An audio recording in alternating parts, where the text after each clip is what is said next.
दी Nashik cooperative बँकेची पंचवार्षिक निवडणुकीची रणधुमाळी सध्या सुरू आहे। माजी आमदार वसंत गीते आणि सोहनलाल भंडारी यांच्या नेतृत्वात प्रगती पॅनलने जोरदार रणनीती आखली। त्यामध्ये 21 उमेदवारांपैकी महिला राखीव गटाच्या 2 उमेदवार तर बिनविरोध निवडून देखील आल्यात। सपना आनंद बागमार आणि शीतल सूरज भट्टड अशी या उमेदवारांची नावे आहेत। उर्वरित जागांसाठी 24 डिसेंबर रोजी म्हणजेच रविवारी मतदान होणार आहे। नामको निवडणुकांची रणधुमाळी सध्या सुरू असून या निवडणुकीत प्रगती पॅनलचं पारडं जड दिसतंय। प्रगती पॅनलचे नुकतेच आपल्या प्रचार कार्यालयाचे उद्घाटन देखील केले। माजी आमदार वसंत गीते आणि सोहनलाल भंडारी यांच्या नेतृत्वात हा पॅनल निवडणूक रिंगणात उतरलाय। प्रगती पॅनलचे एकूण 19 उमेदवार निवडणुकीच्या रिंगणात आहेत। सन 1959 साली समाजधुरीण वी श्री पुराणिक डॉक्टर क्षत्रिय आणि दादासाहेब पोत्तीस यांनी या बँकेची स्थापना केली। दूरदृष्टीने आणि पारदर्शी व्यवहारामुळे बँकेची प्रगती होत गेली। सन 1959 साली बँकेचे नेतृत्व हुकुमचंद बागमार यांच्या हाती आले।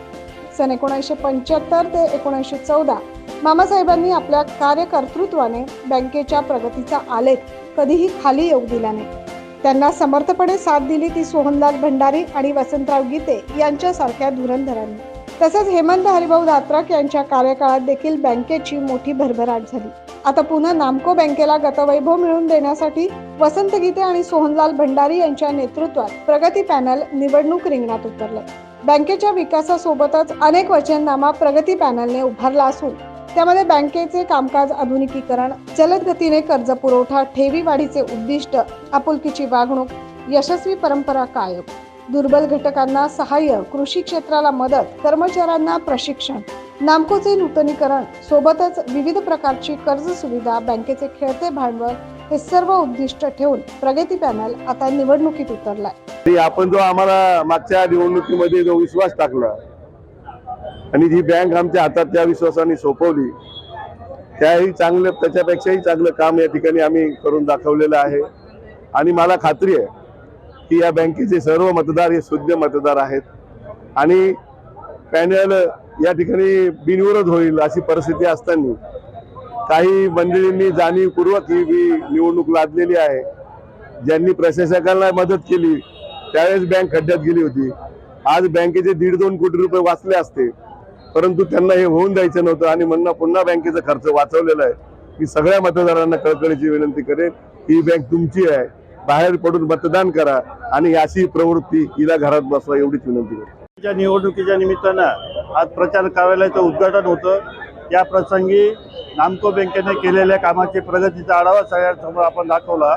38% NPA हा 3% आला आहे आणि नामको बँक ही पुन्हा वैभव प्राप्त करून देण्यात संचालक मंडळाने गेले 5 वर्ष काम केलेलं आहे। मी मतदार बंधू आणि भगिनींना एकच विनंती करेन, येत्या 24 तारखेला जरी समोर पूर्ण पॅनल नसलं, 5-7 उमेदवार असले तरी प्रत्येकाने जीपगाडी या इनिशिएटिव्हवर पुलीचा ठसा मारून पुन्हा एकदा आम्हाला काम करण्याची संधी द्यावी ही विनंती। नाशिक मर्चंट्स कोऑपरेटिव्ह बँकेच्या होऊ घातलेल्या निवडणुकीसाठी आज प्रगती पॅनलच्या कार्यालयाचा शुभारंभ संघपती आदरणीय मंगलचंदजी साखला, आमचे ज्येष्ठ नेते आदरणीय बाबासाहेब पाटील यांच्या हस्ते संपन्न झाला। दुर्दैवाने लादलेल्या निवडणुकीला आपल्या सर्वांना सामोरं जायचं आहे।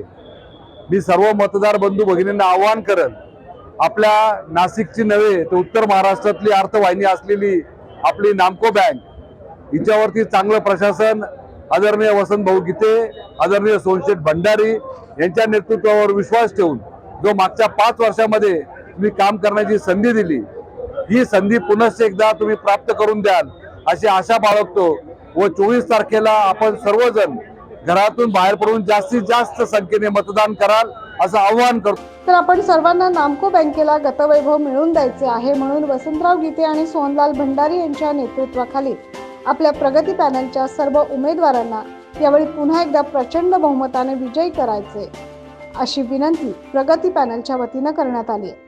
9 न्यूज महाराष्ट्रासाठी प्रतिनिधी योगेश सोनवणे।